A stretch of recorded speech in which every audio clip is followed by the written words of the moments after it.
நுங்கம்பாக்கத்துல தனியார் பார்ல போதையில் இளம்பெண்ணிடம் பாலியல் தொந்தரவு. தட்டி கேட்ட பார் மேலாளரை தாக்கி 2 பேரை கைது செய்யப்பட்டிருக்காங்க. தலைமறைவான போக்குவரத்து எஸ்ஐக்கு போலீஸ் வலைவீச்சு. சென்னை நுங்கம்பாக்கம் ஸ்டெர்லிங் சாலையில் உள்ள ஒரு தனியார் மதுபாருக்கு நேற்று முன்தினம் நுங்கம்பாக்கம் போக்குவரத்து உதவி ஆய்வாளர் ஹரிகரபுத்திரன் தனது நண்பர்கள் 2 பேருடன் வந்திருக்காங்க. அப்போது பாரில் இளம்பெண் ஒருவர் நடனமாடி கொண்டிருந்திருக்காங்க. அப்போது பாத்தீங்கன்னா உதவி ஆய்வாளர் ஹரிகரபுத்திரன் மற்றும் அவருடன் வந்த 2 பேர் அந்த இளம்பெண்ணிடம் மது போதையில பாலியல் ரீதியாக தொந்தரவு செய்ததாக தெரிய வந்திருக்கு. இதனால அதிர்ச்சி அடைந்த இளம்பெண் சம்பவம் குறித்து பார் மேலாளர் தருண்குமார் என்பவரிடம் கூறியிருக்காங்க. உடனே தருண்குமார் போதையில் தொந்தரவு செய்த 3 பேரிடம் கேட்டிருக்காங்க. இதனால ஆத்திரமடைந்த உதவி ஆய்வாளர் மற்றும் அவரது நண்பர்கள் 2 பேரும் மேலாளர் தருண்குமாரை சரமாரியாக தாக்கியிருக்காங்க. பிறகு சம்பவம் குறித்து தருண்குமார் நுங்கம்பாக்கம் காவல் நிலையத்தில் புகாரும் அளித்திருக்காங்க.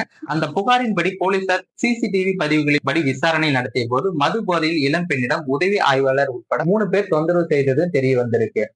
அதைத் தொடர்ந்து போலீசார் நுங்கம்பாக்கம் போக்குவரத்து காவல் நிலையத்தில் உதவி ஆய்வாளராக பணியாற்றி வரும் ஹரிகரபுத்திரன் மற்றும் அவரது நண்பர்களான ராமநாதபுரம் மாவட்டம் கீரைக்கோட்டம் பகுதியைச் சேர்ந்த முகமது அஸ்வான், எழும்பூர் கொங்குரெட்டி சாலையைச் சேர்ந்த பாபு ஆரோக்கியநாதன் ஆகியோர் மீது வழக்கு பதிவு செய்து முகமது அஸ்வான், பாபு ஆரோக்கியநாதன் ஆகியோரை கைது செய்திருக்காங்க. தலைமறைவாக உள்ள உதவி ஆய்வாளர் ஹரிகரபுத்திரனை போலீசார் தொடர்ந்து தேடியும் வராங்க. இந்த சம்பவம் பாத்தீங்கன்னா அந்த பகுதியில பெரும் பரபரப்பை ஏற்படுத்தியிருக்கு. மேலும் இது போன்ற வீடியோக்களை உடனுக்குடன் காண மறக்காம நமது சேனலை சப்ஸ்கிரைப் பண்ணுங்க. வீடியோ பயனுள்ளதாக இருந்தா மற்றவங்களுக்கும் ஷேர் பண்ணுங்க.